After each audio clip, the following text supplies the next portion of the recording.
دعوت کے اوپر یہاں جمع ہے اور علماء حق سے حق سن رہے ہیں، یہ ہمارے اکابرین کا سارا قربانی کا ایک ذریعہ ہے۔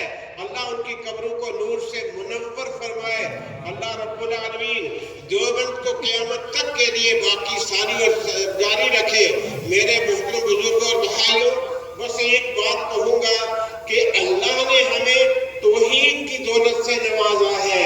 توحید کے مقابلے میں شرک ہے، کبھی بھولے سے جو ہے کوئی شرک کی بات نہ کرنا۔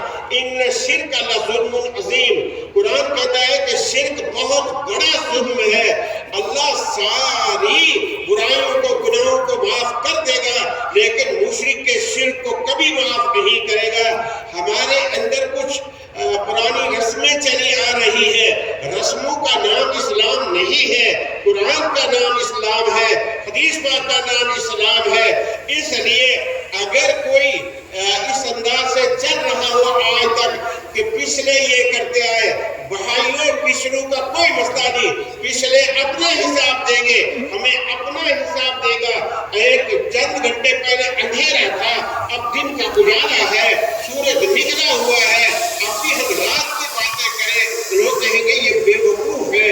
اس لیے آج یہ جمع غفیر، آپ جس ادارے کے اندر جا کر دیکھو، کم و بیش ہر جگہ ماشاءاللہ علماء حق کی باتیں سننے کے لیے جمع ہوتے ہیں اور بڑی دلچسپی کے ساتھ، اور الحمدللہ ثم الحمدللہ آہستہ آہستہ تبدیلیاں بھی آ رہی ہیں۔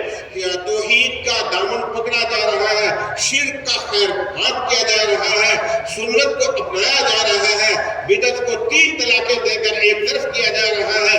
یہ بہت بڑی علماء دیوبند کی قربانیوں کا نتیجہ ہے، ہمارے اکابرین کی سچی اور سیدھی راستہ جو ہے اپنانے کی بات ہے۔ ہمارے دیوبند میں ایک وقت آیا جب وہاں خزانے میں پیسے ختم ہو گئے، اس وقت کے محکوم صاحب نور اللہ مرقدہ نے اساتذہ اور ملازمین کو بلا کر کہا کہ دیکھو ایک بات کہنے کے لیے میں نے تمہیں جمع کیا ہے، خزانے میں جو ہے پیسے ختم ہو گئے ہیں، لہذا تنخواہ کے لیے کوئی بندوبست نہیں ہے، تم میں سے جو رہنا چاہے وہ رہے اور جو جانا چاہے اس کو ہماری طرف سے اجازت ہے۔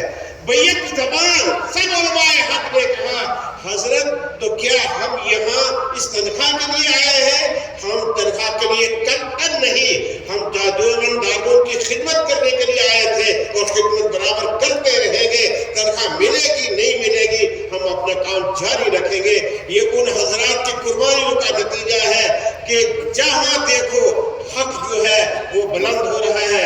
الحق یعلو ولا یعلی، حق ہمیشہ غالب ہوتا ہے، وہ کبھی مغلوب نہیں ہوتا۔ تو وہ جو عالمی طور پر کچھ علماء نے چکر لگائے، انہوں نے اپنے بیانات میں کہا ہے کہ ہم دنیا کے جس کونے میں بھی دیکھے گئے تو ہم نے دیکھا کہ صاحب قاسمی برادری کا کوئی نہ کوئی آدمی بیٹھا ہوا، اللہ کا قرآن نبی کا فرمان لوگوں تک پہنچا رہا ہے۔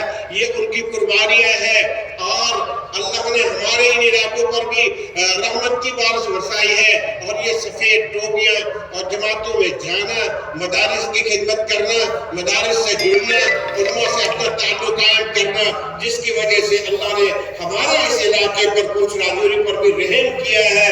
اس لیے میں آپ سب کو مبارکباد دیتا ہوں کہ حق ہے، حق ہے، حق ہے، علماء دیوبند کی قربانیاں حق ہے۔ آپ نہ جڑے رہو، بچوں کو مدارس میں بھیجو اور باقی جماعتوں میں نکلو، انشاءاللہ ثم انشاءاللہ جس طرح سے دنیا میں باعزت ہے ایسے ہی مرنے کے بعد آخرت میں بھی اللہ سب کو باعزت رکھے اور جنت نصیب فرمائے۔ اللہ رب العالمین کہنے سننے سے زیادہ عمل کی توفیق عطا فرمائے۔ وآخر دعوانا ان الحمد للہ رب العالمین۔